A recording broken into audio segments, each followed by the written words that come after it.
নমস্কার বন্ধুরা, বিন্দাস কুকে তোমাদের সবাইকে স্বাগত।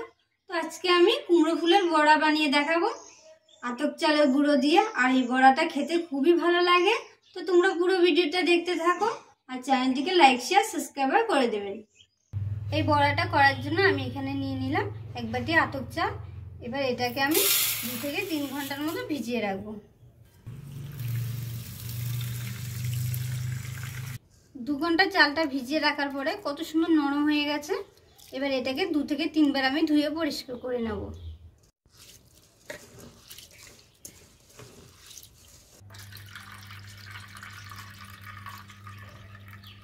চালটাকে ধুয়ে পরিষ্কার করে নিয়েছি। এবার আমি মিক্সারে চালটাকে বেটে নেব।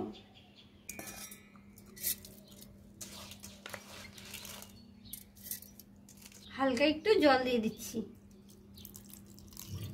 এবার এটাকে আমি মিক্সারে বেটে নেব। মিক্সারে আমি চালটাকে বেটে নিয়েছি। এবার আমি একটা বাটির মধ্যে ঢেলে নেব।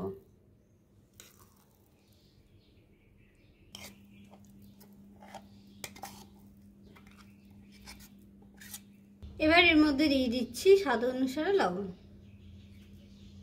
আর দিয়ে দিচ্ছি 1/2 চামচের মতো হলুদের গুঁড়ো। সব শেষে দিয়ে দিচ্ছি 2 চামচ বেসন। আর এই বেসনটা দিলে বড়াটা ফুলবে। সবকিছু দেওয়ার পর এবার আমি এই মিশ্রণটাকে ভালো করে মিশিয়ে নেব।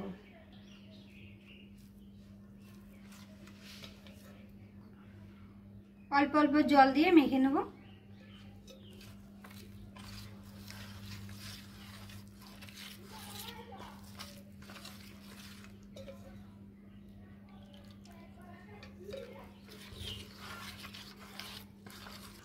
চালের গুঁড়িটাকে ভালো করে মিশিয়ে নিয়েছি। আর ঠিক এটাকে এরকম পাতলা রাখতে হবে। এবার আমি এই ফুলটাকে ধুয়ে পরিষ্কার করে নেব। আর এই ডাঁটাটা কিন্তু বেশি বড় রাখা যাবে না, ছোট ছোট করে কেটে নেব। আর ফুলের এই অংশটাকে আমি ফেলে দেব। আর ভিতরের যে কলিটা আছে এটা ফেলে দিতে হবে। এইভাবে করে আমি সব কুমড়োর ফুলগুলো কেটে নেব। ফুলটাকে আমি ধুয়ে পরিষ্কার করে নিয়েছি। আর খেয়াল রাখতে হবে যে ফুলের গায়ে যেন জল না থাকে।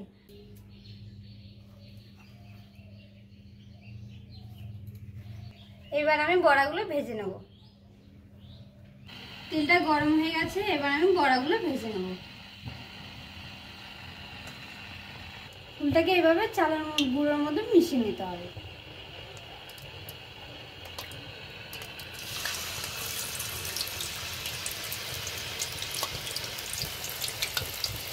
এই কুমড়োর ফুলটাকে হালকা আঁচে ভেজে নিতে হবে, নয়তো পুড়ে যাবে।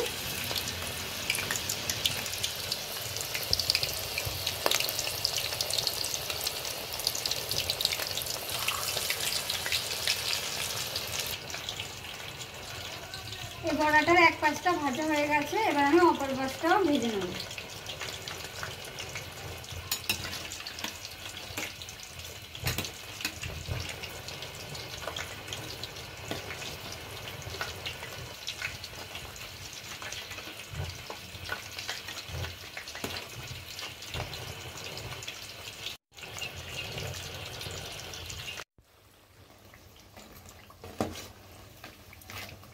কুমড়ো ফুলের বড়াটা ভাজা হয়ে গেছে। ঠিক এরকম করে ভেজে নিতে হবে।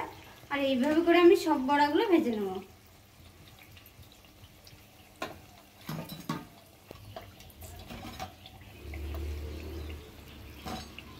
কুমড়ো ফুলের বড়াগুলো আমি ভেজে নিয়েছি।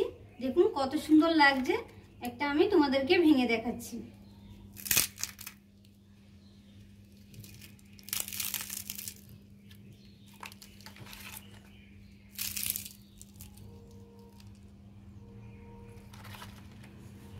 আজকে আমি খুব সহজে কুমড়ো ফুলের বড়া বানিয়ে দেখিয়েছি। আর তোমাদের যদি ভিডিওটি ভালো লাগে লাইক শেয়ার সাবস্ক্রাইব করে দেবেন।